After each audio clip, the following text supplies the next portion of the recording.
ჰორსტურსჯი ყირგიზეთის ბაზარზე შევიდა დაინტერესებულ პირებს საცხენოსნო ტურების დაგეგმვა მსოფლიოს ნებისმიერი კუთხიდან არა მხოლოდ საქართველოში, უკვე შეუძლიათ ყირგიზეთშიც. სტარტაპი თურქეთში გასასვლელადაც ემზადება. როგორც კომპანიის დამფუძნებლები ამბობენ, ადგილობრივ ბაზარზე საცხენოსნო ტურების მიმართულება ძალიან პოპულარული გახდა და მოთხოვნა წინა წელთან შედარებით თითქმის გასამაგებულია. როგორია კომპანიის გეგმები, როგორც ქვეყნის შიგნით, ასევე ქვეყნის ფარგლებს გარეთ. როგორია მოთხოვნა საცხენოსნო ტურებზე და როგორ ვითარდება ტურიზმის ეს მიმართულება. კომპანია ჰორსტურსჯის დამფუძნებელთან გავაგრძელებთ ამ თემაზე საუბარს. ლაშა გაგოიძე შემოგვიერთდა სტუდიაში. ლაშა, მოგესალმებით პროექტში. დიდი მადლობა თქვენი დროისთვის. ლაშა, რატომ ყირგიზეთის ბაზარი? მინდა პირველი კითხვა იყოს ასეთი. ქვეყნის შიგნით მართალია გაზრდილია, როგორც ამბობთ, მოთხოვნა ტურიზმის ამ მიმართულებაზე, თუმცა თქვენი გეგმები მხოლოდ ქვეყნის ფარგლებით არ შემოიფარგლება.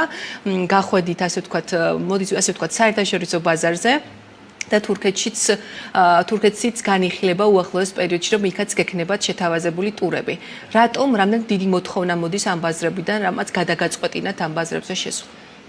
ჩვენი არსებული მომხმარებლების მოთხოვნიდან გამომდინარე, რომლებიც საქართველოში მოგზაურობდნენ, ჩვენს ტურებზე იყვნენ, კი გვეკითხებოდნენ ყოველთვის, რომ რა იქნებოდა სხვა შეთავაზება, თუ გექნებოდა მაგალითად სხვა ქვეყანაში საცხენოსნო ტურები, გარდა საქართველოს, იმიტომ რომ ერთხელ რო ჩამოვიდა, მეორე წელსაც ჩამოვიდა, მას უკვე სიახლე სურს. ამიტომ გადავწყვიტეთ, ვინაიდან ასეთი მოთხოვნაა, დავიწყეთ ისეთი ბაზრების მოძიება, სადაც საცხენოსნო ტურიზმი უკვე განვითარებული იყო.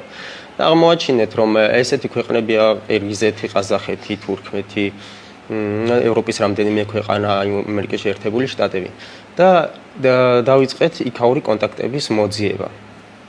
აქედან ყირგიზეთი იმიტომ რომ ყველას დაასწრო, ყველაზე აქტიური პარტნიორები შეხვდნენ ყირგიზეთში, ერთდროულად დავიწყეთ რამდენიმე ქვეყანასთან, ქვეყნის წარმომადგენლებთან მოლაპარაკება, თუმცა ყირგიზებმა რატომაც ყველას აჯობეს და ატვირთეს ჩვენს პლატფორმაზე horstours.com-ზე თავიანთი ტურები. თქვენ რაღაცა დამაკავშირებელი რგოლის ფუნქციას შეითავსებთ ამ შემთხვევაში, ანუ თქვენი პლატფორმის საშუალებით შეძლებენ დაინტერესებული პირები იქ ამ ტურების ორგანიზატორებთან დაკავშირებას? კი, ჩვენ ორგანიზებას გავუკეთებთ ყველაფერს, ყველა დეტალს მივაწვით მომხმარებელს, ხოლო ადგილზე უშუალოდ მომსახურებას გაუწევს იქაური წარმომადგენელი.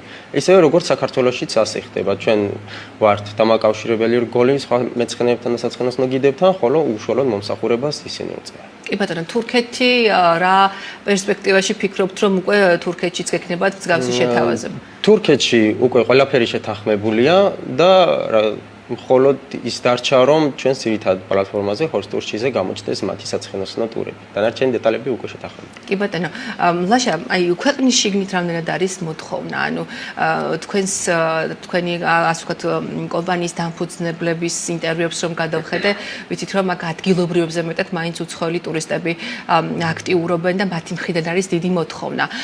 რა მარშრუტებს თავაზობთ? ანუ განსაკუთრებით რომელი ქვეყნებიდან ვიზიტორები აქტიურობენ და რა აინტერესებთ, მოკლედ რა მარშრუტები აინტერესებთ მათ საქართველოში? ეხლა უკვე თითქმის ყველა რეგიონი ათვისებული გვაქვს საქართველოში, ყველგან თავაზობთ საცხენოსნო ტურებს. წელს დიდი აქცენტი გავაკეთეთ საქართველოს ბაზრის სრულ ათვისებაზე და ამ დროისთვის უკვე 80-მდე საცხენოსნო ტურია ჩვენს პლატფორმაზე, რომელიცაც მომხმარებელს შეუძლია ისარგებლოს საქართველოს ტერიტორიაზე. გვაქვს ერთდღიანი, მრავალდღიანი და საათობრივი ტურები.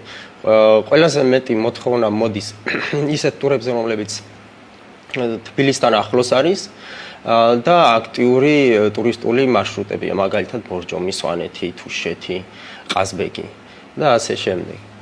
და ვინ ინტერესდება? ანუ ეს ევროპელი ტურისტები არიან? ხო, აქაც განსხვავება ის არის, რომ მაგალითად საათობრივი და ერთდღიანი ტურებით არაბული ქვეყნების წარმომადგენლები ჭარბობენ და ისრაელის, ხოლო მრავალდღიანი ტურებით ძირითადად ინტერესდებიან ევროპული ქვეყნებიდან და ამერიკის შეერთებული შტატებიდან.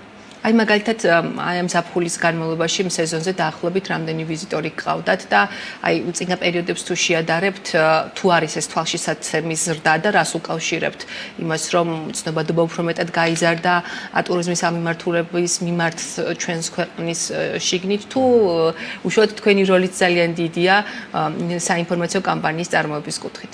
დიახ, ну, კი, რა თქმა უნდა, ცნობადობა საკმაოდ გაიზარდა საქართველოში ბოლო პერიოდში საცხენოსნო ტურიზმის მიმართ. ახლაც აღნიშნავენ უცხოელი ტურისტები თუ ინფლუენსერები, ასე ვთქვათ, რომლებიც ძახიან, რომ underrated არის, ასე ვთქვათ.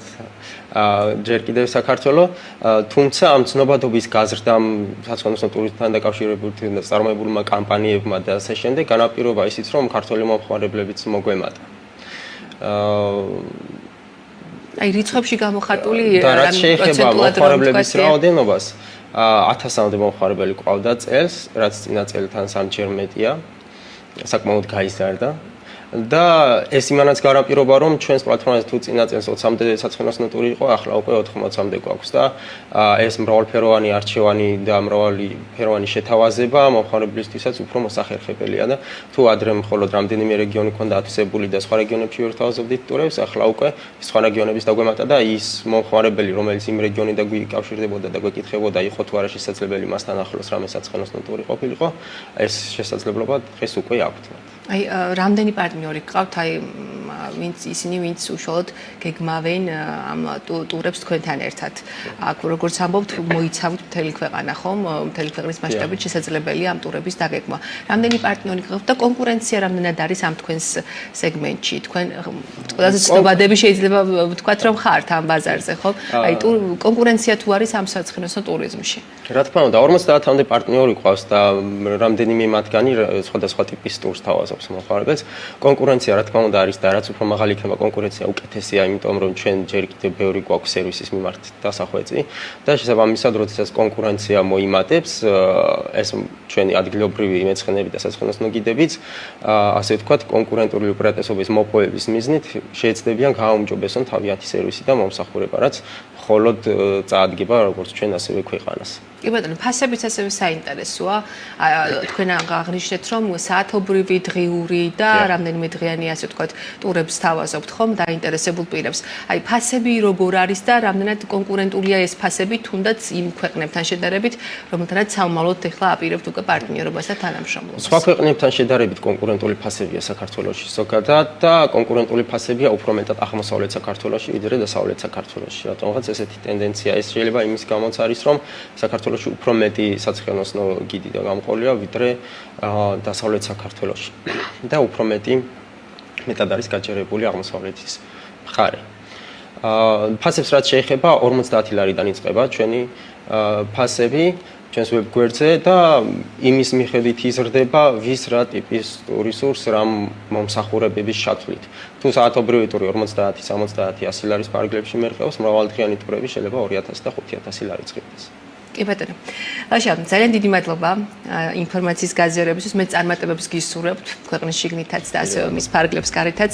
მადლობა კიდევ ერთხელ სტუმრობისთვის. ლაშა გაგოიძე, Horse Tours ჯის თანადამფუძნებელი საუბრობდა პირდაპირ ეთერში.